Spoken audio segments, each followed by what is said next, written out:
Good afternoon, everyone. I'm talking really low because I'm getting ready to go into my office for Guerinos against Graffiti. I don't know what happened. I think someone took the sign down. But in any event, I'm getting ready to go into the office. As you can see, I decorated his door. My son Sparkus helped me as well. This is for Halloween, so I can't wait to show you what Christmas is gonna look like. So you know what, we gotta be very quiet. So I want you to come in with me, okay?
Hi everyone, once again, this is Miss Heather, and you are here in my office on University Avenue. This is the office for Guerinos against Graffiti. And I wanted to bring you in my office because this is where all my decisions are made. This is where I decide which artwork I'm going to shed a spotlight on. I'm going to decide which community group I'm going to meet with. Yesterday I met with Community Board 7 here in the Bronx, and I discussed a lot of the issues that we're having here in the Bronx in reference to the graffiti that is plaguing our community. I'm also going to be discussing as well, and I have discussed with Community Board 7, the problem that we're having in the Bronx is that a lot of our developers are coming into our community and not properly maintaining their undeveloped property. They are not developing they are not maintaining, I should say, their property as well as they should. So with that being said, I want to make sure that our community leaders are aware of the situation.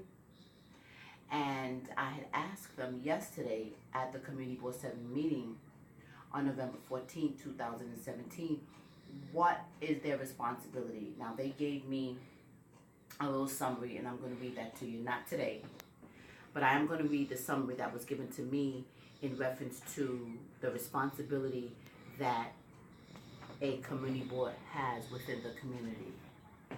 And I am a community activist.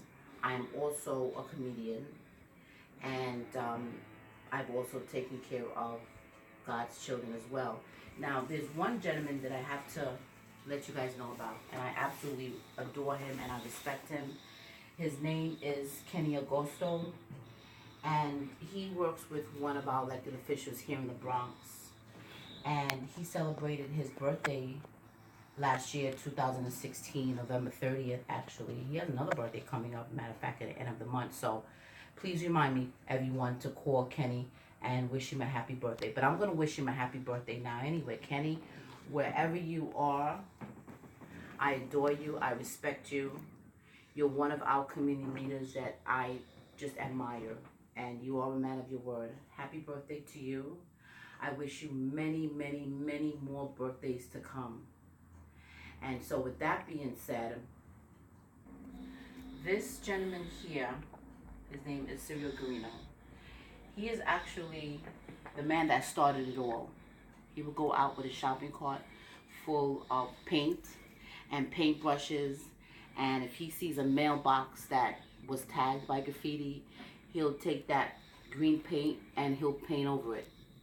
And so with that being said, he had asked me to kind of take over where he left off. And I'm trying to do the best I can. It's been a little difficult because I've been trying to reach out to politicians, asking them if they can please make our community a lot cleaner for our children. Because I've been noticing that mostly the Black and Hispanic neighborhoods are being targeted with graffiti. And then we also have garbage that's being left as well on certain properties here in the Bronx. And it's very unfair and it's very disgusting. So with that being said, I'm asking everyone to write to your elected officials, demanding respect for our community, demanding that developers like the Stag Group and the Doe Group, that when they decide to come in our neighborhood and build affordable housing, they are responsible for maintaining their property. When I say maintaining their property, I mean making sure that their property is well maintained, graffiti free. If it's tagged today, make sure you send someone out tomorrow to remove the graffiti, paint over the graffiti. Make sure that the garbage is being picked up. These are very, very important. I cannot do this by myself. So I'm asking you, as mothers, as fathers, as uncles, as aunts, to make sure that you put political pressure on the developers that are coming into our neighborhood, coming into our Black and Hispanic neighborhood, and they're building affordable housing. Now, I have to be honest with everyone, and I'm going to put my hand right here, because a lot of these so-called affordable housings are not affordable because they're charging an arm and a leg for rent. One bedroom now is going for like $1,300. That's ridiculous. Okay, that's a mortgage payment. So it's not really affordable. It's what you call the developers being greedy and developers being selfish. And they're targeting low income. They're targeting African Americans, okay, and Latinos who have fell on hard times. And so with that being said, no one could really afford, not with today's economy and not with all the other expenses that you have to pay, $1,300 for a one bedroom. That's not even including everything else, Con Edison, cable, food, cell phone bill. So let's be realistic. And this message is for all the greedy developers out there. You know who you are. Stop being greedy and stop sitting back and coming to community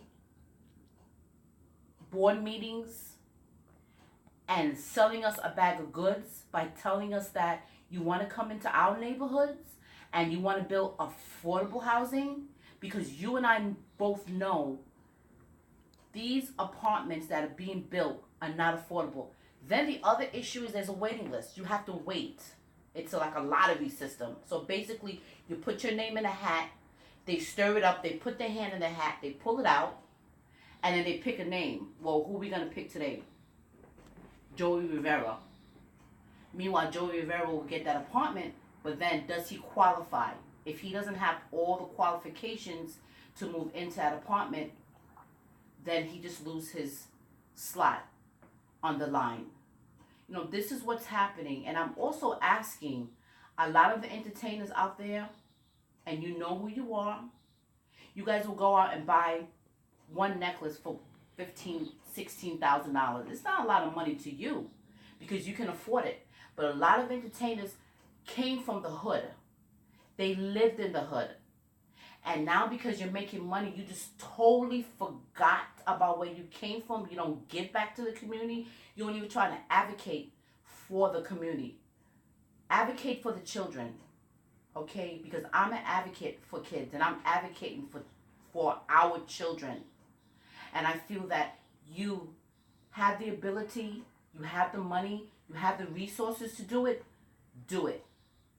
Because God has blessed you with those millions, but guess what? God can take all that away from you.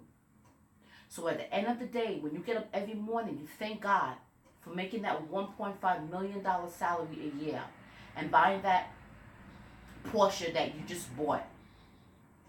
Be grateful for that, but also remember that God blesses people that blesses other people as well that's less fortunate. So with that being said, once again, I thank you so much, and I hope you guys have a great day. And you know what? Sit down and think about what I'm saying. Really, really sit down and think about it and pray about it. All right, everyone. God bless. Until I see you guys again.